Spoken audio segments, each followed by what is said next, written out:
قادیانیوں کے ساتھ کھانا پینا اور لین دین کا معاملہ رکھنا کیسا؟ جی ہمارے نزدیک دنیا کے ہر انسان کے ساتھ آپ کھا پی سکتے ہیں، چاہے وہ کافر ہے یا مسلمان ہے۔ صرف ذبیحہ کا ایشو ہے کہ ذبیحہ جو ہے وہ اگر کسی کافر کا ذبیحہ ہے وہ اللہ کے نام کا ہوگا تو کھائیں گے، ادروائز نہیں آپ کھائیں گے اگر وہ ذبیحہ کر رہا ہے۔ باقی جو عام چیزیں وہ آپ کھا سکتے ہیں۔ مرزا صاحب کہتے ہیں کہ قادیانیوں کے ساتھ کھایا پیا جا سکتا ہے۔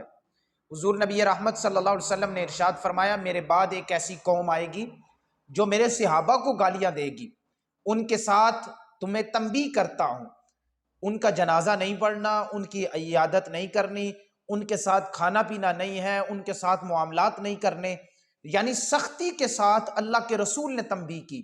اور جو صحابہ کو گالی دے، اللہ کا رسول اسے کہتا ہے کہ ان کے ساتھ کھانے پینے والے معاملات نہیں کرنے، اور جو اللہ کے رسول کو برا کہے، قادیانی جو اللہ کے نبی کو مانتے نہیں ہیں، ہم ان کے ساتھ کیسے کھا پی سکتے ہیں؟ مرزا صاحب اپنے آپ کو درست کیجئے، اللہ کے رسول نے منع فرمایا۔